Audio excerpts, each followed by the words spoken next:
Praise లాడండి. దేవుని నామానికి మహిమ కలుగును గాక. మీ అందరికీ వందనాలండి. ఈ సాయంకాల సమయం ముందు ప్రియ సహోదరులారా, నేను ఒక వాగ్దానంతో మీకు ముందుకు వస్తున్నాను. దేవుని ప్రేమ ఎలా ఉంటుందో, మనుషుల ప్రేమ ఎలా ఉంటుందో నేను ఒక బైబిల్ మాట ద్వారా వివరిస్తున్నాను. నెహెమ్యా 1:5 అధ్యాయంలో ఏ రంగా రాయబడి ఉన్నదో చూడండి.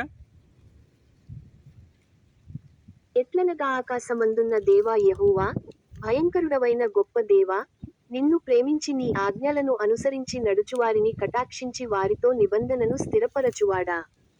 ఆమేన్. చిన్న ప్రార్థన. పరిశుద్ధుడా, ప్రేమగల రాజా, కృపగల తండ్రి, కృపగల దేవ, నీ ప్రేమక, నీ మహిమక, నీ ఆత్మకై, నీ రచనార్థంకై వేలాది స్తుతులు స్తోత్రమయ్యా.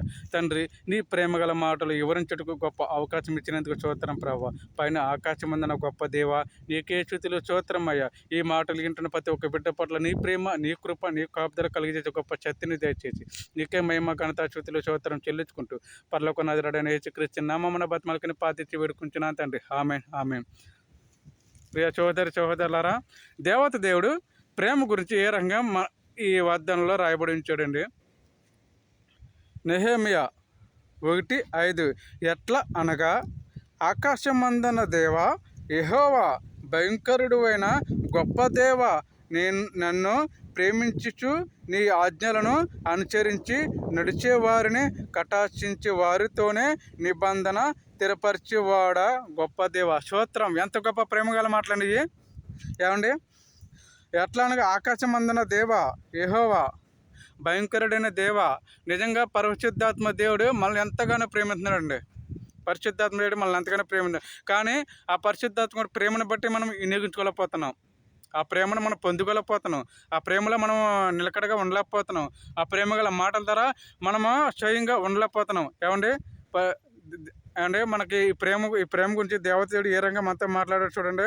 మనుషుల ప్రేమ కంటే దేవుని ప్రేమ గొప్ప అద్భుతమైన ప్రేమ అంటండి. దేవుని ప్రేమ గొప్ప అద్భుతమైన ప్రేమ.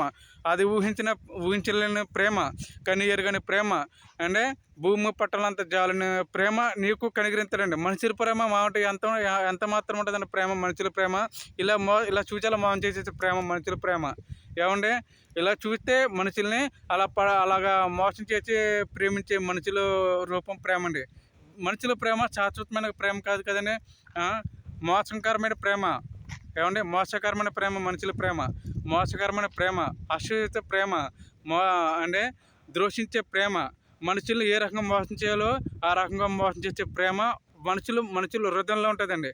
కానీ మనిషికి పైకి తేలరండి. ఏమండి, మనుషులు ఇష్టపట్ల పైకి తేలరు. అందుకే దేవుడు ఏమంటున్నాడు, మనుషులు నమ్ముట కంటే రాజ్యం నమ్ముట మేలు. ఏమండి, అవును కదండి. మనుషులు నమ్ముట కంటే యెహోవాని నమ్ముట మేలే కదా. యెహోవాను ఆశ్రయించడం మేలే కదా. యెహోవాను స్తుతించడం మేలే కదా. యెహోవాని పరిశుద్ధాత్మ ద్వారా స్తుతించుట ఎంత గొప్ప మేలులండి. మనుషులు నమ్ముకుంటే ఈ లోకంలో ఏముంటుందండి? మోసం తప్ప. ఒకరికొకరు మోసం చేసుకోవటం, ఒకరికొకరిని అసహ్యంగా పలుచుకోవటం, పలకటం. ఏమండి, ఒకరి పట్ల ఒకరు నిందలు వేసుకోవటం ఎంత ఘోరమైన రోజులండి. అందుకే దేవుడు ఏమన్నాడు, మనుషులు శాశ్వతమైన మనుషులు కాదు. ఈ లోకంలో శాశ్వతమైన మనుషులు ఈ లోకంలో ఉండరు. నిత్య జీవ రాజ్యులుగా ఉండే పరలోక రాజ్యం ఆయనదే. ఆ పరిశుద్ధాత్మ దేవుడిదే కనుక దేవుడు ఏమన్నాడు, మీరు సమస్తాన్ని విడిచిపెట్టి నా యొద్దకు రండి, నేను మీకు విశ్రాంతిని కలుగజేస్తాను.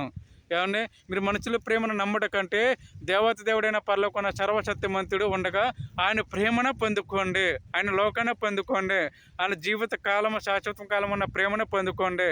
ఈ భూమి మీద ఉంటే ఎంతకాలం ఈ ప్రేమను మనుషుల ప్రేమను నమ్మి అంటే పాపాన్ని విడిచిపెట్టగా అంటే పాపంలోకి మునిగిపోయి పాపంలోనే చెడు ఆలోచనలు చెడు కార్యంలో మునిగిపోయి ఏమంటే ఎంతకాలమో దేవుని పట్ల విడిచిపెట్టి మీరు దేవునికి వ్యతిరేకంగా ఉంటారో, ఎంతకాలం దేవుని పట్ల విడిచిపెట్టి మీరు ఆ పాపానికి లోబడి ఉంటారో, ఇక మీదటైనా ప్రియ సహోదరులరా, దేవుడు మిమ్మల్ని కోరుతున్నాడండి. ప్రియ నా కుమారుడా, రా నా యొద్దకు రా, నేను ఇక్కడ మీదట నేను క్షమిస్తాను, నీ పాపములన్నీ తుడిచివేస్తాను. నా యొద్దకు వచ్చి నా యందు విశ్వాసించి నా సువార్త ప్రకటించు. Praise the Lord. చూసారండి దేవుని ప్రేమ ఎంత అద్భుతమైన ప్రేమను, దేవుని కృప ఎంత అద్భుతమైన కృప. చూసారా, దేవుడు అండి మనల్ని ఆయన సృష్టించిన దేవుడు కనుక మనుషుల రూపం ఏ రకంగా ఉంటుందో, మనుషుల ప్రేమ ఏ రకంగా ఉంటుందో, మనుషుల హృదయం ఏ రకంగా ఉంటుందో దేవాది దేవుడు తెలుసండి. ఏమండి, మన మనుషుల ముందు నటించి అలా విశ్వాసంగా మనం చెప్పొచ్చేమో కానీ, మనుషుల ముందర ప్రేమను నటించి చెప్పొచ్చేమో, అలా ఒప్పించవచ్చేమో కానీ దేవాది దేవుడి ముందంటే మీరు ఒప్పించలేరండి. ఏంటంటే ఆయనకు ఒక పరలోక రాజ్యంలో ఒక తీర్పు అనేది ఉంది. ఆ తీర్పు ముందు నువ్వు నగ్గితేనే దేవత దేవుడి దగ్గర నువ్వు నిలబడగలుగుతావు. లేకపోతే రా రా సాతాను ఎదురు చూస్తూ ఉంటాడని మన కోసం. నేను నీ కోసమే పుట్టాను, నేను నీ కోసమే వచ్చాను, దా నాతో పాటు అగ్నిగుండంలోకి నువ్వు రా రా అని సాతాను మమ్మల్ని అలా తీసిపోతూ ఉంటాడండి. సాతాను కూడా గొప్ప ప్రశ్నలు వేస్తాడండి అక్కడ పరలోక రాజ్యంలో. చూచారనే పరలోక రాజ్యంలో దేవుని ప్రేమ ఎంత అద్భుతంగా ప్రేమ ఉంటుందో, దేవుడు చిన్న ప్రశ్నలు మనకు వేస్తాడా, సాతానుడు అంటావా భయంకరమైన ప్రశ్నలు వేస్తాడండి అక్కడ పరలోక రాజ్యంలో.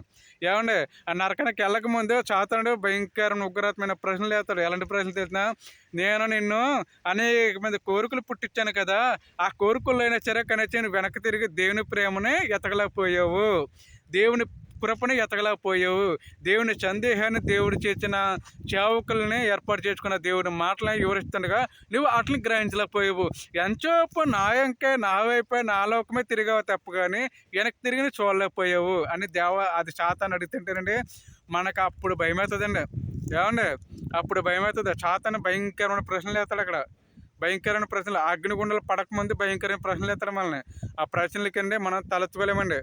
ఏమంటే ఆ ప్రశ్నలకి మనం తలెత్తుకోలేము.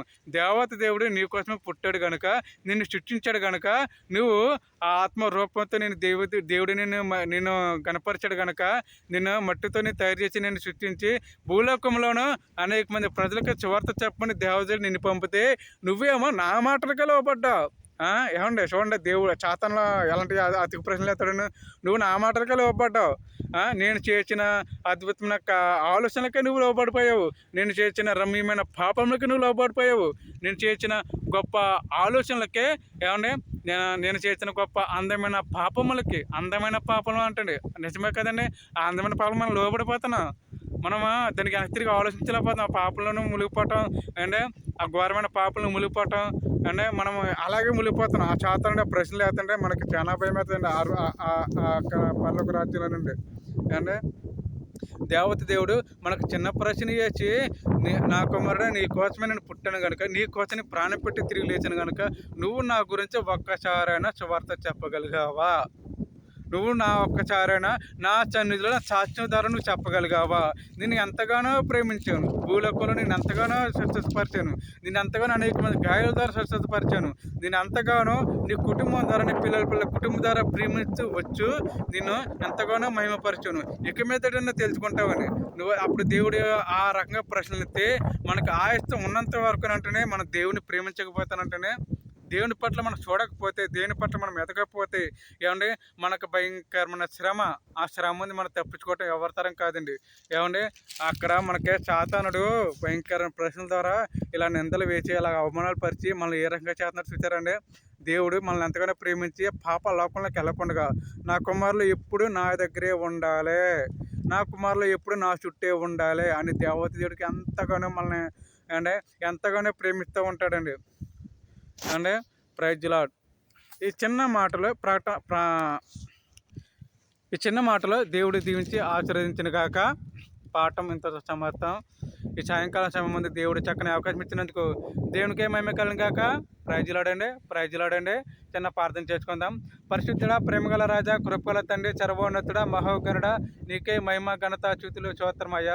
అద్భుత కార్యములు చేయవాడా, కని ఎరగని కార్యములు చేయవాడా, నీకే స్తుతులు స్తోత్రం తండ్రి. ఇంతవరకు నీ ప్రేమ ద్వారా చక్కని మాటలు మాతో పలకరించినందుకు స్తోత్రమయ్యా. గొప్ప దేవా స్తోత్రం తండ్రి.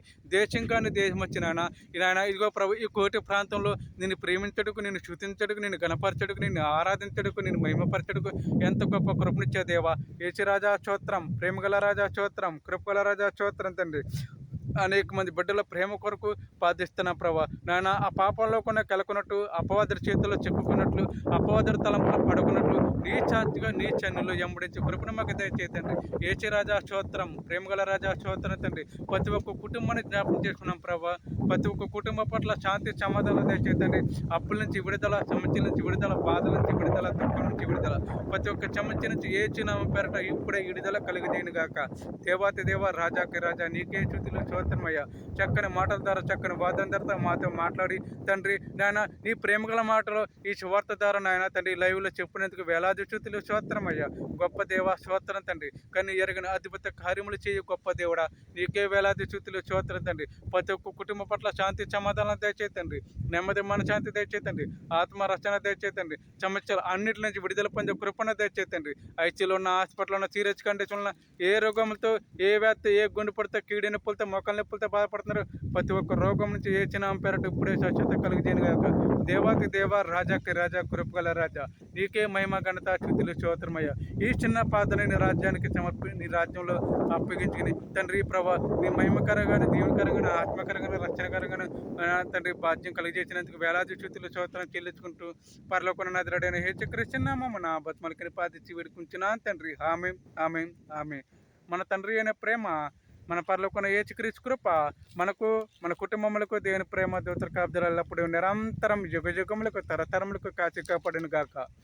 Amen, amen. ప్రైజ్ లార్డ్ అండి. God bless you. ప్రేమతో గుడ్ నైట్.